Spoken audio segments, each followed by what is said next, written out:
Testing, 1, 2, 3. Oh boy. So welcome back to the channel. Today we're taking a look at another Fostex T50RP. So this time I've got a follower of the channel to thank for it. Thank you, Igor, from all of us. Because of you, we get to take a look at the Mod House Argons, and I didn't have to pony up for it. So the Argon is arguably the most popular T50RP mod to date, and revered by many, including Zeos and DMS, just to name a few admirers. And now that I have them in my possession, will these help shed some light on my currently bleak opinion of the T50RPs? Let's find out. So let's start off with the contents here.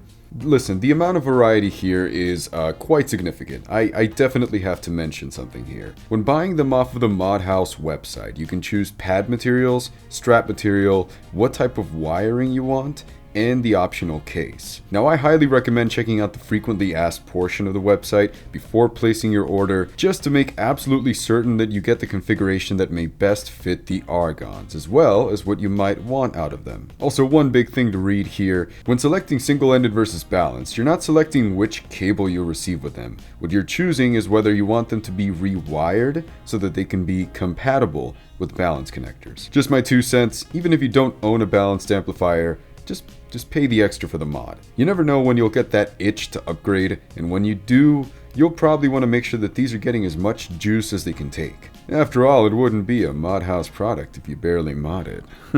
But enough with the bad puns. So now obviously it comes with the headphones. Depending on what you choose, comes with the different pads like I mentioned. It comes with its own cable, though keep in mind these are a modded pair of Dakoni Blues that were turned into Argons, so Igor went ahead and sent me the, default Dakoni Blue cable. So same thing here, nothing special. It's the cable, it works. Now as far as physical mods are concerned, they're mostly functional mods. Aesthetically, you've got that additional suspension strap mechanism up top. The pads are replaced with ZMF oval pads, unless you choose to keep the stock pads. The jack becomes an outie instead of an innie, and that sounds so nasty, by the way. And now you've got that M for Mod House, but watch what happens when I do this. Wouldn't you know it, now it's W for Wumbo. Or Whataburger. I'm kidding, by the way. But yeah, apart from that, these will be built just as well as any stock T50RP or whatever version of them you sent out to get modded. So in this particular case, these being the Dakoni Blues. So for a stock $150 headphone, it's pretty decent. For what now becomes a $350 headphone, it's decent. Comfort. So I'm definitely going to have a love-hate relationship with these right here, right off the bat. You all know I'm not a fan of overly plush pads that send headphones a mile off to the sides of your head.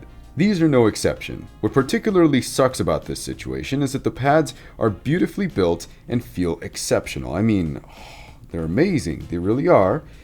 It's once you use them in practice that you realize that they amplify the effect of the headphone's weight. And by the way, yes, they are significantly heavier than stock T50RPs. Now another one of my gripes, the one-sided cable. The stock cable is a short plastic cable that's just mediocre, to be frank. Now, you can choose to purchase Periap's balance cable that was created specifically with the Argons in mind. And thankfully, I've got that for reviewing the Argons too. Well, I hate it. It's built exceptionally well and functions flawlessly. However, it also happens to be the stiffest, thickest aftermarket cable I have ever seen. And it's not that it maintains its shape, it's just, it's so tough. Like, you could easily play tug of war with this thing. CBT, anyone? But like I said, it works.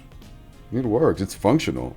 Now to speak a little more positively about the headphones, the added suspension strap actually gets rid of the hotspot issues I suffered from with the Blues. So that's definitely a plus. Now in terms of amplification, on the THX AAA 789, through single-ended I ran them at about 2 on gain 1, 1230 on gain 2, and 10 on gain 3. Through balanced I ran them at 11 on gain 1, and 9 on gain 2. So yeah, run them balanced. These hunger for the juice. And that was relatively fast. Let's approach the sound. So once again, no EQ will be used here. I'll go ahead and discuss EQ later in the notes and observations portion of this review. Now let's begin. So let's begin with the bass.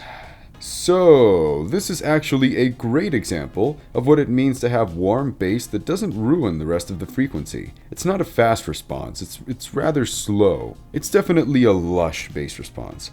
It hits with a delayed yet powerful slam. The general timbre of the bass is warm and velvety without going into bass head territory. Sub-bass is ever so present. Those notes hit low and hit hard. I mean hard, like arr. You gotta go into pirate mode to express how hard it is. Mid-bass, admittedly, is very warm and definitely demands to be heard. However, unlike certain other headphones with similar sound signatures, the Argons do allow the mid-bass to exist on a level separate from the rest of the instruments. In this way, you get to have that meatier, lush response without having it overstep into the mids and highs. Almost. So let's approach the mids here. Okay, so it's weeb time. I'd like to bring forth an example here that encompasses the entire frequency response as a whole. Chase by Bata. Bata. I wouldn't say I've got a complaint against it, except for the fact that the entire mids and treble become slightly altered by a thin glaze cast over by the mid bass. It's not that it ruins the response, it just kind of dampens it.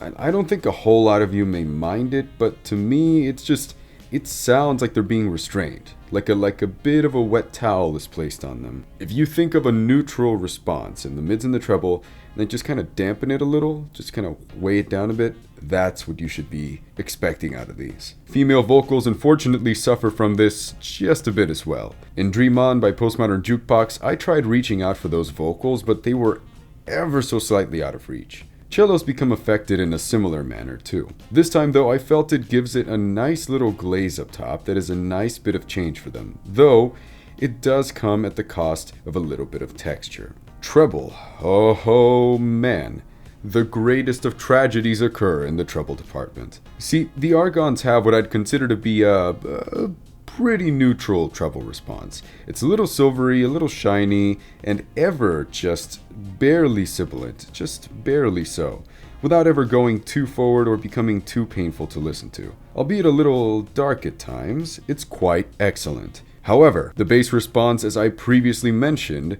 really demands to be heard. This sometimes causes the treble response to become a little overpowered by the bass. Unfortunately, it can make that treble sound a little darker than it actually is. So let's approach the sound stage and the imaging. Now, I'll admit here, the pad's extra thickness definitely helps these headphones sound wider. They still have that closed sound to them where you can feel that the soundstage ends somewhere, but they sound wider than most closed backs I've heard thus far. Now I still stand with my T50RP evaluation. The imaging on these is pretty great for a headphone at the $150 mark. Now at $350, it's still good, still pretty good, but it's not as impressive for the price anymore. And let's get to the notes and observations. If you are going to get that peri-apt balance cable, and I do recommend you do so if you are running these with a balanced amplifier, or you own a balanced amplifier, just do it. If you're going to do that, this cable is relatively heavy, so since it is one-sided, when you wear these headphones, it is going to feel like this is going on. So do keep that in mind. Now let's go over the EQ here. So this little bit of EQ does a couple of things. One, it reduces some of the meatiness in the low end to mitigate its spread into the mids and the treble. However, the forwardness is still relatively present since I recognize that one of the big selling points of the Argons, or T50RPs for that matter, is the more powerful bass response. It's something more forward, it's more in your face, that's why people choose to buy this headphone. 2, it slightly brings the mids forward just so that they're an inch, just an inch closer within the listener's grasp. And 3, they hammer in that little peak in the treble that caused a slight, and I mean slight, amount of sibilance up top. And so let's conclude. Well, what can I say here? While they did improve my overall impressions of the T50RPs and its mods, I'm still disappointed in the fact that it's a meaty headphone. There's no getting around it. It's a meaty headphone. Just me, just my personal tastes. After wearing them, I could only look forward to taking them off. Warm sound, dark treble, single-sided cable, heavier build, thick pads, And the closed back experience?